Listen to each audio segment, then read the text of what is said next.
Lep pozdrav, ponedeljek je in čas za športni pogled na spletni strani delo.si. Po olimpijski mrzlici je končno spet čas za nogomet. Ne, Gorazd? Seveda, komaj smo čakali na to. Za nami je pester teden, pa začnimo pri koncu. Derbiju Olimpija-Maribor, derbi, ki spet to ni bil, 3-0 za Maribor. Že znano, že videno, pričakovano. Tukaj ni debate, Maribor je z drugega planeta, ostali pa sodelujejo v ligi, kjer Maribor zmaguje. Dobro, z drugega planeta, saj za slovenske tekmece. To je pa normalno, govorimo o slovenski ligi. Pa kaj je s to Olimpijo, zakaj derbi ni pravi, ne zaradi Maribora? To vsekakor, se pa mogoče prav v nogometu najbolj odraža stanje v družbi.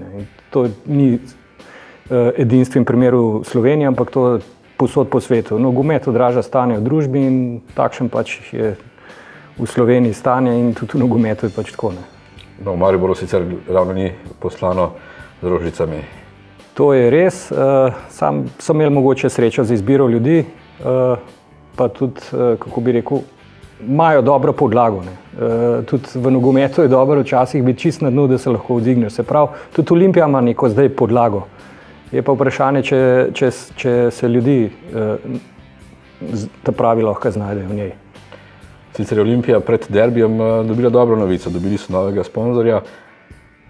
Kaj to pomeni? Najbrž samo črpanje denarja v nek projekt ni dovolj, se bodo morali mogoče drugače lotiti projekte z drugimi vodstvenimi kadri? Absolutno. To mora biti v simbiozi z okoljem. To pomeni z navijači, z poslovnimi partnerji, nasploh vsemi člani te družbe. In ta vložek je sicer simboličen, menda se bi lahko povečal, če bi bili pravi temelji postavljeni. Sam zdaj, kako to v Sloveniji oziroma v Ljubljani rešiti, je pa zdaj vprašanje za verjetno $1 milijon. Ker mislim, da trenutno ni človeka, ki bi lahko to znal postaviti na noge zadevo, pa pri tem, da ne bo preveč stala. Če smo bolj konkretno nogometno, kaj ima Maribor, kar Olimpija nima? Ja, ima predvsem selekcijo in organizacijo. Organizacija je osnovna, da se ve, te igralci praktično jim ni treba čisto nič drugega početi, kot samo trenirati in igrati nogomet. V Ljubljani je pa vse drugo. Prvič, pripravljalne baze so zunaj Ljubljane, zdaj naj bi bil Radomlje baza, sam dokler ti v Ljubljani tega nimaš, je brez veze razmišljati v kakšnem nogometu, kjer tudi podmladek ne more trenirati, če nima trening igrišč.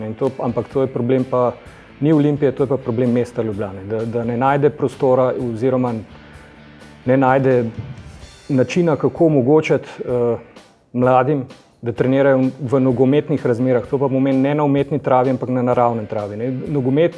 Umetno igrišče je lahko samo dodatek.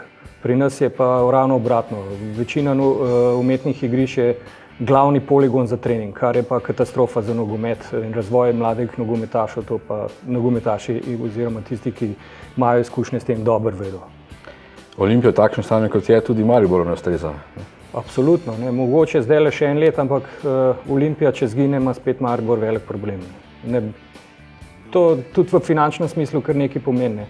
Kolikor Maribor na leto 2 tekmi doma zbere okoli 20,000 ljudi, pa če proda 15,000 vstopnic pa 5,000 potala, to je že 150-200 tisoč evrov, kar je za slovenske razmere enakovredno večjim derbijem v Madridu ali pa v Milanu.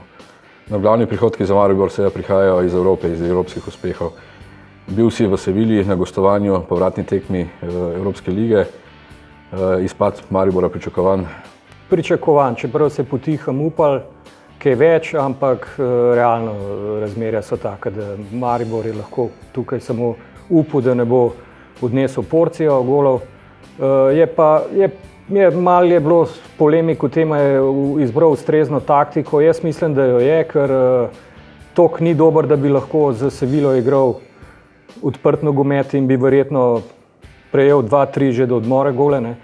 Tako pa je čakal in upal nekje do 70-80 minute, da se mu ob božji pomoči posreč zadržati 0-0, na koncu pa nikoli ne veš, lahko se ti pa tudi kakšen strel posreč pa v kolen zadene žoga in tako naprej. Ampak načeloma je bilo to in če tisto, kar je odigral, je taktično zelo zrelo odigral.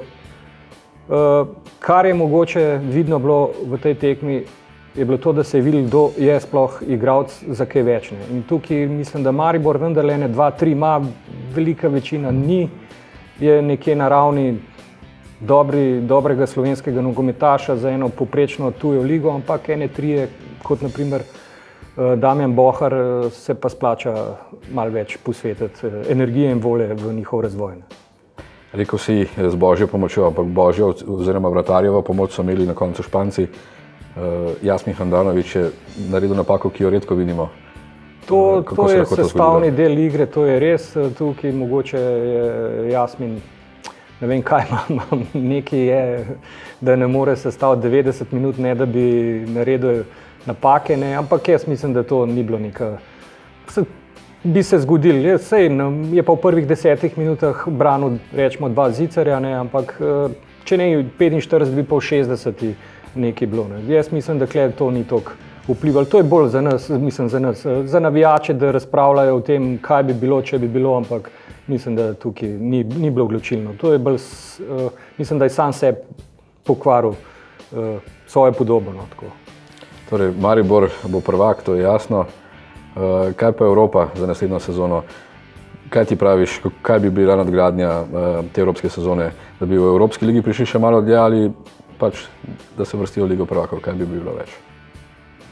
Tja, tekmovalno je sigurno, mogoče tekmovalno z vidika financ je sigurno vrstitev v Ligo prvakov absolutno boljš. Vprašanje je, kaj Maribor lahko naredi v Ligi prvakov, če bi se uvrstil vanjo. Mislim, da kaj veliko ne. Tukaj pa to idealno za vzgojo igralcev, za prodajo nadaljno igralcev. Del cajta v Evropi, možnosti so, videli se je, da se da narediti neko zgodbo, moraš imeti veliko sreče, ne? Ampak že to je, se mi zdi, presežek vsega, kar trenutno lahko slovenski ligaš naredi. Pa kaj misliš, kakšni so nastavki za naslednjo sezono, potencial? Lahko sploh Maribor še ponovi kaj takega?